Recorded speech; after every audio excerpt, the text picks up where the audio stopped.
Good evening, everybody, and welcome to another edition of the 13th Fleet After Action Report. We want to welcome you here tonight. We're going to have some back to back shows, but I also wanted to let you know that we are still and will be for a while sponsored by Admiral Tater's Ship Shop. If you want the absolute best in Armada accessories, uh, you've probably seen it at some tournaments as prizes. Great stuff. I highly recommend you checking it out, following the link there. I understand he's working on some new products, but we will find out more about that here in a little bit. Um, but as far as what we have got going on tonight, right now we're hoping that Reuben will join us, but we're not really sure. We kind of surprised him with the time here. That being said, we are going to go ahead and bring on the man, the myth, the legend himself, Admiral Tater. How's it going, Garrett? Hey, what's up, Chris? Thanks for having me on. Um, Before we get started, I just was kind of curious about you were talking about some Star Trek stuff that you were working on. Is that correct? Yeah, so Star Trek Into the Unknown is a new pre-painted miniatures tabletop game coming out, obviously on Star Trek's universe, and it hits stores this December, game stores. If you order it from WizKids, you can actually get it now, and it's made by the same developers who made Armada. It's not a strict combat game like Armada is. It has a campaign guide and a lot of story stuff, but also ship combat. And if you know anything about Star Trek, there's dozens of factions and tons of ships. So I'm really excited about the future. The initial core set's based on the Dominion War, so it comes with the Jim Hadar battle cruiser and fighters, and then of course the Enterprise, and then Defiant class. So really cool core set to start off with. Yeah, I think I Really saw good deal. some preview plays on that, which were kind of interesting. So, Yeah, so Iron Radio has some stuff on it. Downsize It's channel has some stuff on it, and then Kravik has stuff on it. So they're all producing content, and then of course I'm going to be making acrylics and stuff for it. So really excited about it. Just trying to get through the Armada Christmas orders here for this year, and then get out the Star Trek stuff. So I'm super pumped. all The right. models look amazing. Yeah, I may have to check that out. I'm, however, going to keep this stream all Star Wars stuff. So, sorry guys, if you want to see Star Trek, you'll have to check out the great content by Ion Radio and Kravik. They always have fantastic stuff. They do. But yeah, so today's show we're going to talk about the support team upgrade cards, right? Absolutely. I feel like this is kind of a kind of an afterthought for most people when they're building fleets. I may be wrong on that, but I don't see a lot of emphasis on the support teams in many fleets. Uh, well, they do exactly what they sound like. Support team. I'd say they're pretty important for some fleets. Some fleets, like their whole strategy is built around three of these cards. We'll talk about them. Three of these cards are super important for how people's fleets work. Um, but none of these cards are bad, which is really interesting. And there's also a 1 point card in here, which is awesome. We'll talk about it later, though. But which one did you want to start with? We'll just go in alphabetical order here. We've got auxiliary shield teams up first here. Love it. Looks like Reuben's trying to join us too here. Yeah, that's going to be awesome. All right, so first one is auxiliary shield teams. This is a 3 point card. It requires a repair command, so either a token or a command dial to be spent. And you may treat the maximum shield values of your right and left hull zones as increased by 1 when you recover or move shields to those zones.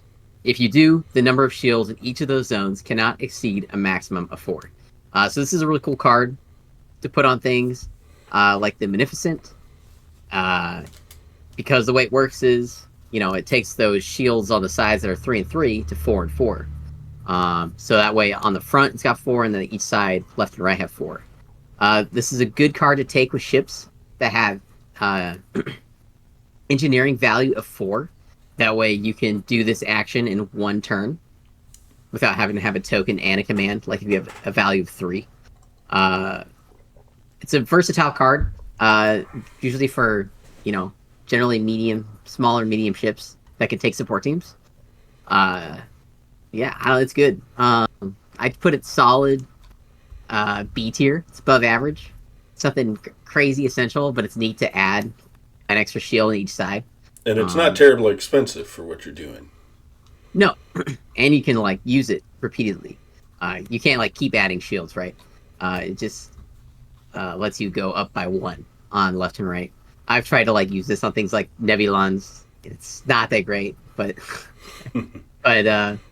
it's okay. It's a pretty good card. It's a cool card. But I think Reuben. It helps a lot more.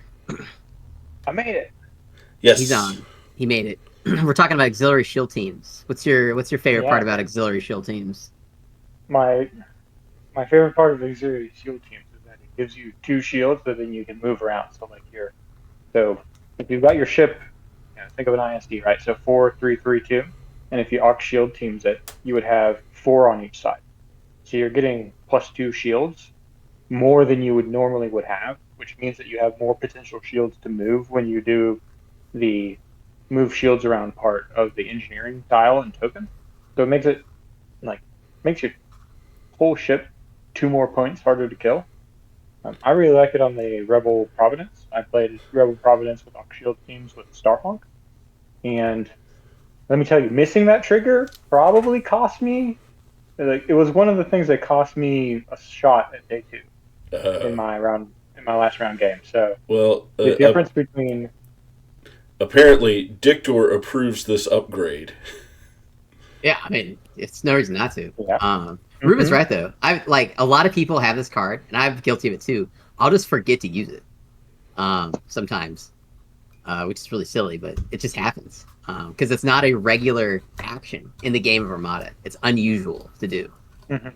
Yeah, I put it in A. I mean, I think it's a good card. It's not a tournament staple.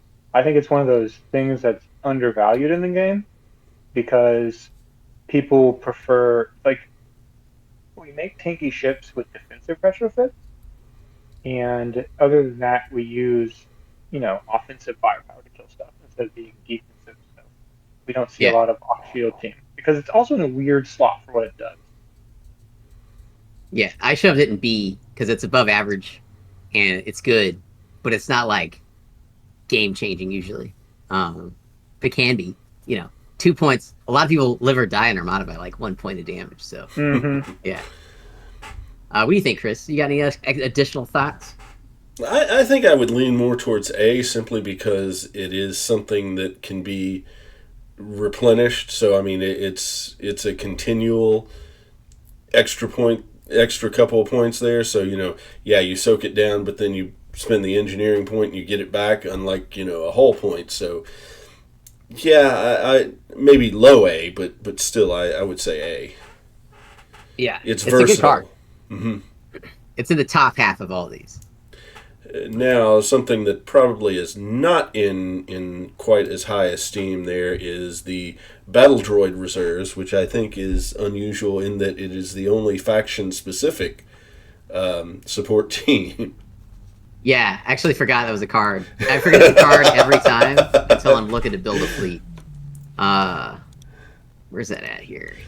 Magnificent. So it's for droid only. It doesn't even say separatist only. It says droid only. So I'm not quite sure how that worked out. But it's a keyword. It's a keyword on the ship cards. Okay. Yeah. So I haven't even looked to see which ships this is available for. All the CIS. Okay, that just seems redundant then. Well, there was at some point years ago there was future plans to expand on this keyword idea. Yeah. That were on all these ship cards, but anyway, engineering command. You may exhaust this card if you do. Flip any number of your face-up damage cards with the crew trait face down. Or you may discard face-down damage cards, cost 1 fewer engineering point. And does it take an engineering command to refresh this token? Yeah, it takes a repair. That's what token. I thought. It's 4 points. It's a really interesting card. The most important part of it is the second ability, where you can discard face down damage cards for 1 fewer point. So instead of 3 points, you spend 2 points to discard cards, which is good. The issue is it's exhausted and it takes a repair token to refresh. So it's really hard to have this on a ship that can take support team and also keep it fueled. It's almost really as if you have to have another ship, feeding you tokens to be able to make it work. Right. Which is what you do for things like electronic countermeasures and stuff. It's the issue with cards like this, and I think Reuben will probably agree with me, is once you start taking face down damage, like your ship is in serious trouble. Especially on small ships from the CIS, like a Munificent. Once your shields are gone, you have 6 hull points. Buddy, you're in trouble. I don't know. So like this card is like too little, too late almost. It's a really neat idea. Especially the 2 points to discard a damage card. It's like having the command ability from Rebellion in the Rim loaded up on your ship. But yeah, it exhausts. It takes another repair command to refresh. It's too little, too late. I'm gonna put it in D tier probably. I don't know. I never see anybody use it. What do you think, Reuben?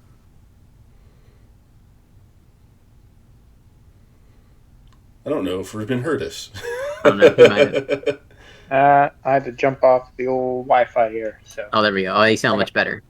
Okay. So, what are your thoughts on Battle Droid Reserves? I think I agree. It's a little too late for it to have a big impact on the game. I do like the second part of the ability, because going from like 2 cards off to 3 cards off on a ship, like the smaller the ship gets, right, the better that is, because you're bringing more percentage of your ship's hull back. So it's an interesting, good ability, but I mean, what ships can this even go on, right? I feel like the ship that really wants this is a ship that cannot take it, which is a Pelta. So good. The hard sell transport. Okay. The Munificent Comms Frigate. The Munificent Star Frigate. There you go. Those 3 ships. I mean, because I think that a ship that wants this has an engineering value of 4. Yeah. Am I wrong? Yeah, it's at for least the 4, I should say. Like they thought about this specifically for the Munificent, and probably some ship that was in preliminary that never got released. Yeah, that's a good point. Like a lot of the Clone Wars specific stuff. Yeah. I just feel like Munificents are there to shoot really efficiently and then die, and by the time you kill them, the CIS has won already. So I don't really see 2 points of hull back when you can just move shields around, and you already go speed 2. You already have free clicks at speed 2. All you're going to do is engineer anyway. Maybe you'll confire. I don't know. You get a wild dream about doing any damage or something. But like, just engineer. I mean, I feel like auxiliary shield teams does better work for cheaper. Yeah. Yeah, because it's useful before this is. And it's less to like get to happen. You just do it. Yeah. Yeah, I would probably say that. Well, low D. I mean, this. You said there weren't any bad cards here. I think this is actually it. The idea is good, but in practice, it's bad. It's not worthless. Like its ability is pretty cool. Well, it's to me, bad and worthless are 2 different things. Yeah. Yeah. It's just there. It's just an interesting idea. This card would be way better if you didn't have to refresh it with a token. Yeah. Yeah. That really kills it for me. Because at the point your ship is also taking hull damage, and you have to like queue up for next turn to like refresh this again, You should have just took reinforced blast doors. Call it. You say that. And I just thought about it. The token that you have to spend to get it back is the difference in points that you save repairing. Yeah. 3 card repair from 2 to 3. So you get it's literally a net 0 card because you have to spend the engineering token that you could have just gotten 2 points from, which is the difference between 3 hull and 2 hull at 2. 100%. 100%. Okay. Yeah. All right. We're done. Moving on to engine techs. Okay. Yeah. Here we go. I can read it here. Yeah, go ahead. All right. So you have to do a nav command. So you either need to spend a token, dial, or both. And then after you execute a maneuver in which you did not overlap a ship, you may exhaust this card to execute a speed of a maneuver. It's 8 points. It exhausts, and this is S tier, top of the stat card. This card is a necessary card. Marzalms agrees with you, just to be on the S tier. Thanks, Mars. This card is almost annoying because it has to be in the game because there's ships that have to have it to function. Victory with Haro, MC-80s, the Providence Rebel Prov, Munificence that need to be speed 3. And it doesn't cost anything to refresh. Engitex is crazy good. Especially for rebels. Like, this is a rebel card, basically. Yep. I like it for my Munificent. Speed for Liberty, which is wild. Very good. And I'm Munificent. Speed 3 Munificence. Have to keep up with the Recusant, like Patriots. Yeah.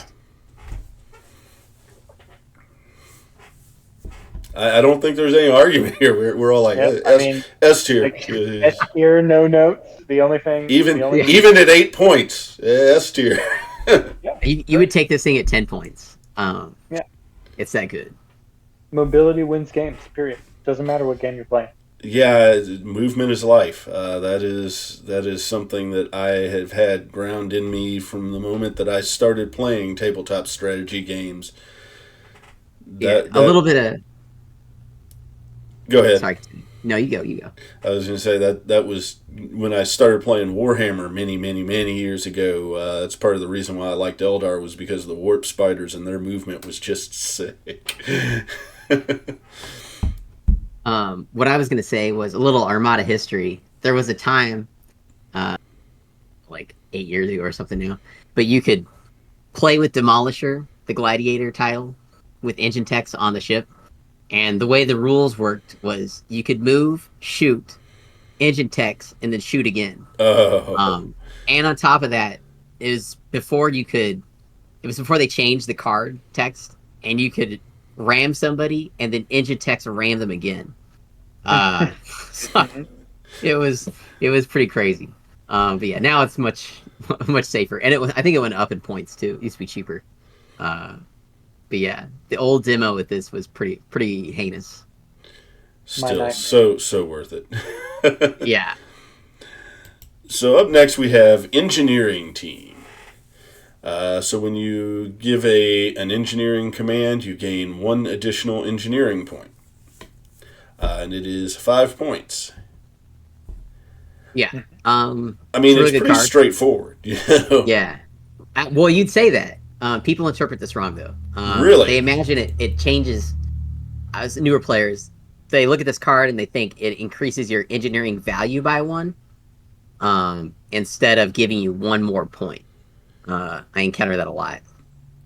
So instead of they get confused when they take a token. They're thinking they're getting half of the engineering plus this 1. Is that... Well, they look at their ship and think they're getting, instead of engineering value of like 4, they have an engineering value of 5. Okay. But no, it's just 1 more point. Reuben uses this on his Rebel Providence with auxiliary shield teams. Yeah. It gives you 1 more point. So when you dial plus token, you get 4 plus 2 plus 1, so you get 7. It makes, based on my experience, this card is a really solid answer to squadrons because it allows you to move more of your shields around, and you can also gain 2, move 3. So when you take that bomber swarm, you have more ways to out attrition the like squadron ball bombing. I haven't Yeah. played much of it anywhere else. It did feel good playing it on the Rebel Providence, but I don't see this card that often. I mean, a lot of it comes down to the game's offensive favorite, and you only really need a defensive retrofit. Most people, that's just how they play. Yeah. 100%. This is okay on a hard sell that's not supporting another team, because then it changes the hard sell's engineering value to 4, which basically, because if you spend dial and token, it changes it from getting 5 points to 6 points, which is incredibly helpful for a tanky little hard sell. Because normally they'd only have the 5 points, which is way less useful than 6, because that's 3 shields, right? But usually hard sells in CIS, outside of TF1726, are generally doing support work, so this card's not as useful to them. Yeah. I have uses for it, but actually I think I chose a different option on my weird build. Yeah. I look at this and I it's not bad, it's not good. I put it middle of the road as a C there. Yeah, totally average. Yeah. C tier. Yeah. Playable card. Not spectacular. Not going to warp your whole build, but you can get good value out of it. I mean, it's not literally negative or neutral. Yeah. The fact that you could use it and another one of these cards on a Rebel Prov is really cool. Yeah. And I think that's the only double fleet support in the whole game, right? You know, it might be. I'm thinking about flying that dumb ship again after playing all this Starhawk stuff. I'm like, you know what? I kind of want to just bomb people and blow them up. Yeah. Well, speaking of bomber, we have fighter coordination team. Is that our next one? Yes. All right, I'll read this. Go ahead. All right, so 3 points. After you execute a maneuver, you may select a number of unengaged friendly squadrons up to your squadron value at close to medium range, and those squadrons may move up to distance 1. This is another S tier fleet support card. There's certain fleet archetypes that completely rely on this. Obviously, Republic Arc 170s, Republic moving Ahsoka around to double tap fighters over and over and over with like 3 peltas. Really frustrating to play against, or really fun to play as. Moving Rebel B-Wings. What do you think, Reuben? Man. Oh, B-Wings. I love you so much. Speed 2 B-Wings. But like, okay, here's the gameplay. You take the Rebel Providence. You take engine techs. You have fighter coordination. You have B-Wings. You move your Rebel Providence speed 1 or speed 2. And then you fighter coordination the B-Wings. And they push 1. And then you engine techs. You just finished another move. You know what that means? That means you get to fighter coordination teams again. I so did not realize how that worked. Yep. And then, if you have Wing Commander, the B-Wings then attack. So now you've got B-Wings that went speed 4 instead of speed 2. That's rude. Don't get me started about Ahsoka going, all right, boys, party started, bouncing around behind the Arc 170s and having Anakin shoot 17 times. Yep, super good. You know who else you can combine with that? Officer Wedge Antilles. Mm-hmm. Yeah. So then they get Cloak after you've FCT'd them twice. So they just go whoa, right across the board. Yeah, the only downside is you got to expand a hangar bay, so you can move at least 3 of them. It's the only downside. Yeah. But yeah, FCT, super cool card. Too bad we don't have a cool Quasar with Squall on it. But this is good enough. Good enough replacement. Maybe one day I'll get Phoenix Nest. Yeah, the local meta will fear me. That does need to happen. Not so much the fearing you, but me going, showing up every Thursday and it's nothing but lock S foils in attack position and going for it. It'd be a bunch of mirror matches. Everybody would be using the Oh new yeah, Rebel it would be. Quasar. Mm-hmm. Assuming we can find enough quasars. Yeah, they're pretty rare. Yeah. I was hunting for quasar myself, and just no. There's a lot of good models. A lot of good models on Etsy now. A lot of good. Are there? Cool. Yeah. So you, I think, had teased this one earlier. We have Medical Team, which is the 1-point card. Before you are dealt a face-up damage card with the crew trait, you may discard this card to discard that damage card. Yeah, so this is awesome. To be exact, there's 16 crew cards, crew trait cards in the damage deck. So it's like 30% of the cards. Basically, it's like a 1 in 3 chance that you won't take that face-up card. And it's for 1 point. If you've got no plans for a support team, Medical Team's a good card to put on your ship. It's a single point. Yep. You saw it a lot on onagers that weren't engine teching onagers before all the points changes happened, which makes them suspiciously more durable because of the 1/3 of the deck being crew and the fact that it discards it before it resolves at all. Yep. And there's some bad crew crits that you do not want to take. So 1 point, you eat it out the airlock, and you just don't take a damage. Such a good card. Yep. Love it. A tier. I'd put it in A tier. A tier. Because it's 1 point. It's hard to argue with 1 point. I mean, if you've got the slot and you've got the point, that 1 point isn't going to change your bid that much. No. It's just a good card. Wow, I mean, we just really don't have a lot to say on that. It's just good. I don't know what else to say. Sometimes the card is just like, isn't flashy, isn't wild, but it's just solidly efficient. So what do you think about Nav Team? Nav Team. So this is another one like engine text. You have to do a nav command or token, or both. And then your nav tokens can either change your speed or increase 1 yaw value by 1. It's 4 points. This is a really cool card on paper, but it never quite makes the floor, or it always gets cut to the floor when fleet building compared to these other cards. I mean, the flexibility is good. Yeah. The idea, here's the issue. Here's why the card doesn't get used. The ships that this would go good on don't need it. Because they're small ships usually and already turn fine. Like a Munificent already does a click and a double click without a nav command. Large ships could use this. The Rebel Prov probably could use this.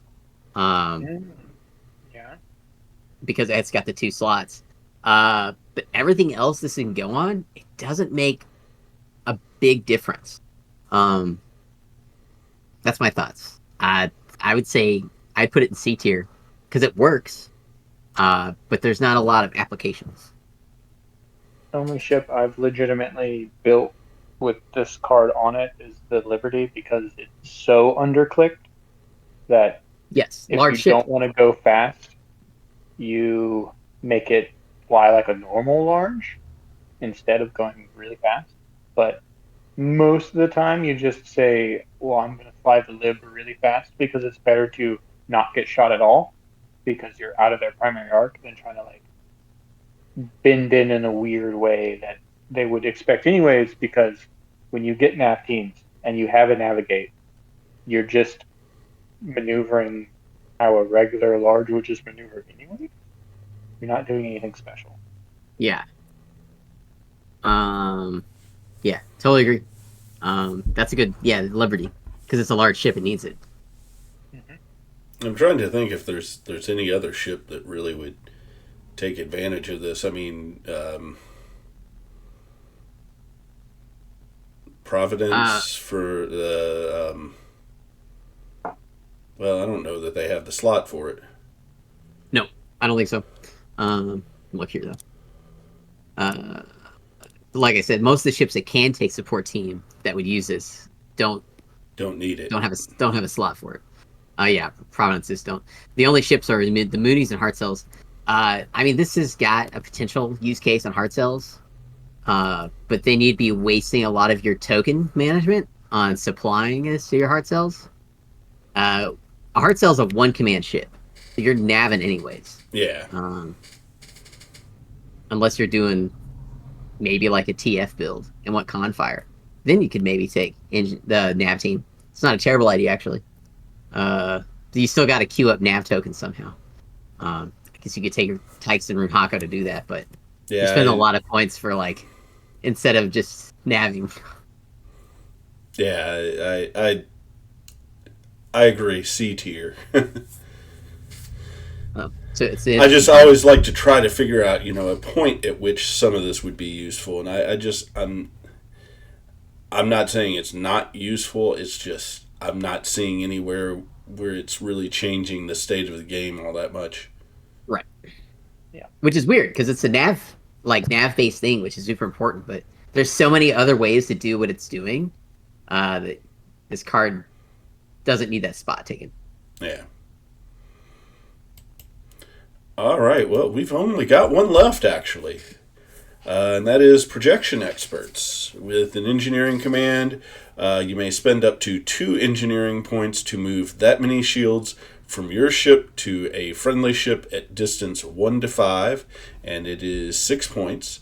The reason why it is very good is because it keeps your bigger ships alive. This is a god tier card. Yeah. On ships that it can go on that have engineering value 4. Because then you spend token and dial, you have 6 points.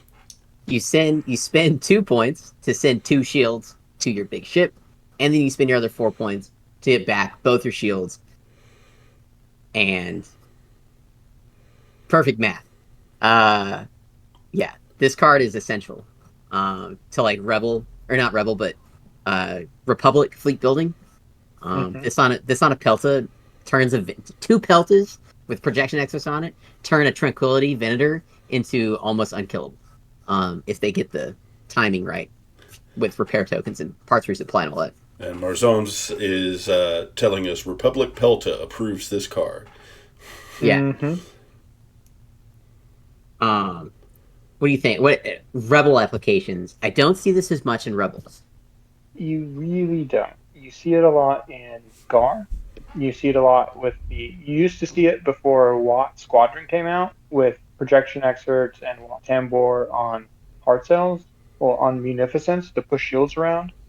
The Rebels, you can do like an Agate and then a CR90 and kind of push some shields that way, but it's not near as effective as the Pelta, and the Rebel Pelta is just so overcosted, I guess, for what it provides. It's overcost. It has no defensive retrofit. That's its overcosted problem. Yeah, I was getting ready to ask about Imperial uses, and Marzon says also the Interdoctor build. Yeah, Interdictors. The Gladiator is actually also a really good projection experts platform. It's a lot of a small that's supporting your fortress large, and then you just go, okay, well, you're not shooting my small, or you're not shooting my interdictor. Well, I'm just going to convert this ship's resource of shields and engineering tokens, engineering points, and put it on this ship. And now, the ship that you're trying to shoot, it's just got 2 free extra points of shields every turn. Good luck trying to kill it. It's shooting you back. Yeah.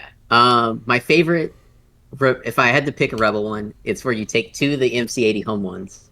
You put projection experts on both of them and give them both Mon Calamari Exodus fleet. And they're basically unkillable. Because if you shoot one of them, the other one can MC Exodus fleet and projection experts. It shields over to it. And so then you're like, okay, what do I do? And there's nothing you really can do. You would need insane amounts of firepower to overwhelm them. They're not killing anything, so it doesn't matter. Yeah, it's basically a game of neutrality. Because they're not going to put out enough damage to kill you, probably. Even with Akbar, it's just not enough.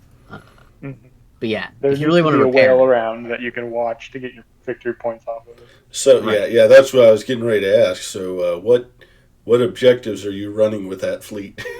farming, same thing. Fire lanes, Hmm. sensor net, Fire lane. um, advanced gunnery with Akbar. No, man. This is our meta. We don't play advanced gunnery in Oh our yeah, meta. You close. know Oh, what I'm we sorry. play? We're gonna play We play close range intel tail scan with scan. H9s. Yeah, you're right. You're right. Yeah. So yeah, it's a farming fleet if you want. You might not have the most fun on the planet, and your opponent's gonna be really annoyed. But it is a viable farming idea. But yeah, protection experts. They're awesome. There's so many ideas to do with them. So many ships you can put them on. For Empire, Republic, CIS can put it on. The hard sell with protection experts isn't great because you're always losing a shield attrition wise. Um, but on the bright side, it's a speed 3 hard sell, so it can usually run away. I saved an important game one time by projection experting from my hard sell to a Gazanti. Uh, so it's That's a wild play. yeah, it was. It paid. That's a It paid off. choice. But yeah, so I think that's it. That I don't know. is all of them. I still feel like this slot is undervalued, I guess, in play. It depends on the ship. All Yeah. depends on the fleet. Like the engine tech stuff. Like you can't run an MC80 without engine techs, in my opinion. Either variant, really, Liberty or Homeland. Yeah. It's each. There's very specific cards that have become very meta for each of the different factions within this ship slot. So, and there's ones that they like had different design of how they wanted this slot to do certain things in the game that just turns out to not be how we really play the game competitively. So those ones are kind of like a little bit iffy, but like the strong ones are very tailored to this. Like this faction tends to play this type of archetype of list, so they use this slot because really the support slot is one of the rarer slots in the game. There's not many ships that really bring this slot often. Yeah. Unlike Gar, these pelters have Yeah. to take projection experts. I don't think I've ever seen a list without projection experts. Pelters. Gar is by far the most reliant on this upgrade slot faction in the game right now because their pelters are so cheap. They have defensive retrofits. They're pushing out squads. The whole way that faction acts is just everybody's working together to go, good soldiers follow orders, everybody's working together. So ships that help other ships just work with the faction. And ships that move the squads around to trigger their abilities without actually doing a squad action just helps. Because then you've got like, okay, well, I'm going to do my comms net, push my token to the Venator. Oh, Ahsoka's going to move too. Oh, we get a free shot with Anakin, and we've got the squad token on the Venator. Victory! Keep moving Anakin, keep moving Ahsoka, add up to Anakin. I'm getting nightmares just hearing this. With you, Lauren. Just keep healing, everybody. Like I'm just getting flashbacks to Worlds Teams tournament, getting blown up. It's a really good list, man. Oh yeah. I don't know why you don't play it. Like I would play that forever. If it's a feels bad list. Feels bad. Oh no. So it is a good list.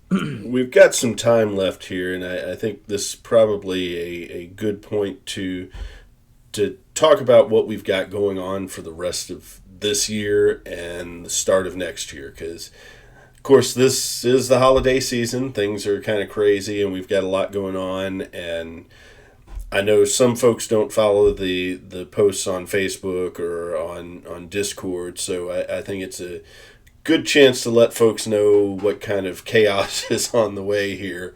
And I want to start with we're still doing the campaign, but the campaign is kind of on hold for the moment while we're trying to get through these holiday seasons.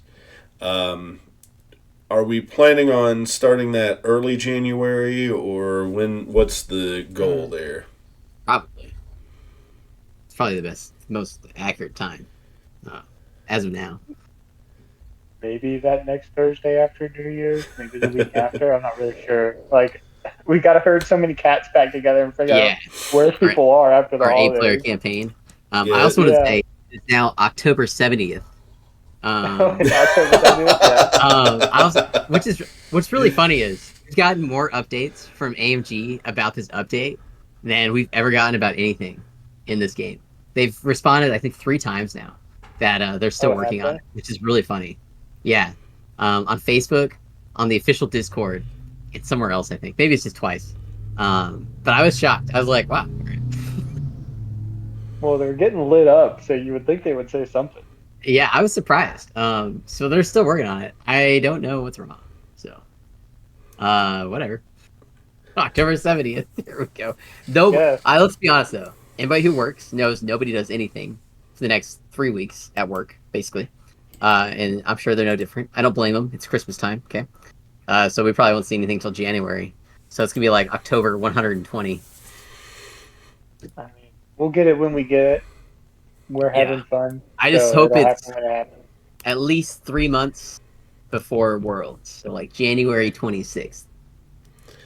now as far as You know, as far as the after action report is concerned, we wanted to get you 2 in December, and in order to accommodate that with again the holiday craziness, we had to kind of adjust the schedule. So you're getting this one now, and you're getting one next week. This is going to be a back-to-back weeks there. I'm not sure what we're going to be discussing next week just yet. I'd have to look over what upgrades we haven't done yet. I know we definitely don't want to jump into personnel yet.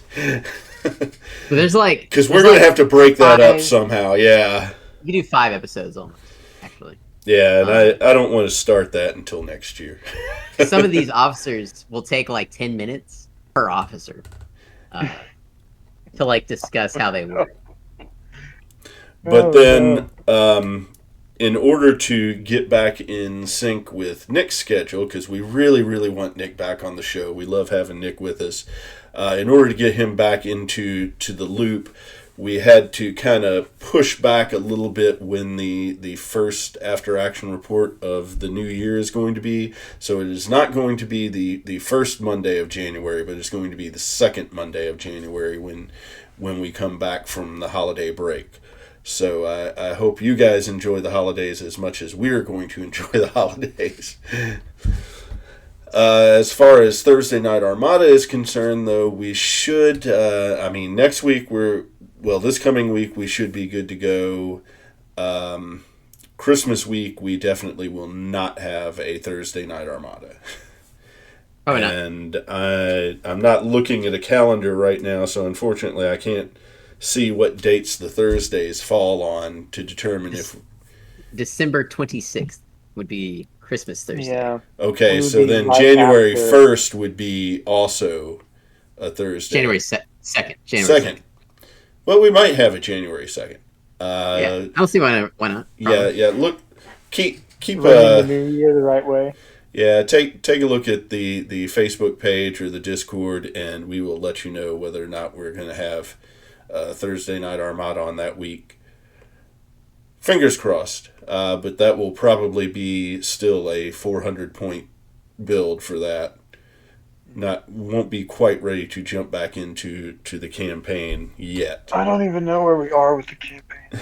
We're at the start of Act 2. Start of Act 2. And I need to write stuff, I think. Probably. We'll see. I always need to write stuff. You know how to write?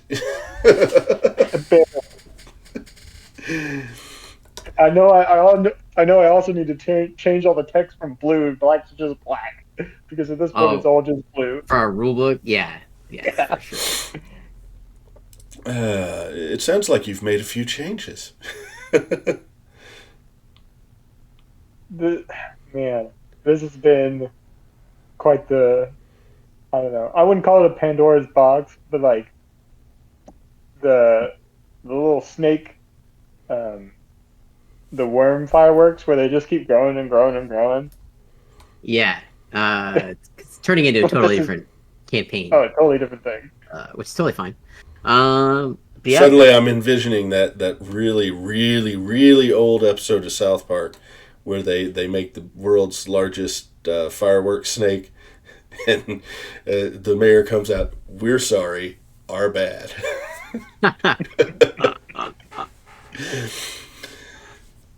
Oh man, I'm gonna have to like review everything. So when everybody starts asking me questions again, I'll be able to answer it all. yeah, to go back and reference. Well, I think that pretty much sums up everything as far as the Armada side of things is concerned. You have any holiday wishes for everybody? I guess. I mean, we Enjoy still the- got one more show for before Christmas, so Yeah. so we can hold off on that. All right. I will say good night to you guys. Then I've got some things that I want to say to the audience just about the rest of our schedule. For example, I am no longer doing the Outlaws stream for obvious reasons. Outlaws is just not interesting. You should do Indiana Jones. It's also Lucasfilm. Man, Not I'm going to thinking be about doing buying that. game. I do love me some Dr. Jones. Yeah, apparently it's the best Indiana Jones since Last Crusade. So I'm really excited to get into it during Christmas. So I'm pumped. Ooh, ooh, Uh, that's tempting. Well, Yeah. thank you for being on tonight, guys. All right. See you, man. All right, See you take guys. care. Hi, everybody. All right, so with that, again, thank you for joining us tonight. It's a little bit of a shorter episode because there wasn't quite as much to talk about. As far as things that are going on in the 13th Fleet, we do still have the Swoder Adventures with Mallet, so we are really, really having a lot of fun with that. We had some technical difficulties this past week. We should have that fixed for next week. So hopefully, if you enjoy that, you'll join us for that. Also, in the new year, we are going to be looking to replace Outlaws in the rotation. So, going to look for another Star Wars game to throw in there. Hopefully, if you've got some suggestions, feel free to hop on Discord, let us know, tell us on Facebook, throw it in the comments. I do try to keep up with comments on all of the videos that we post on YouTube. So, love to hear from you, love to hear what you think. With that, I am going to say good night to you guys. I hope you have a wonderful week, and hopefully we'll see you on Thursday.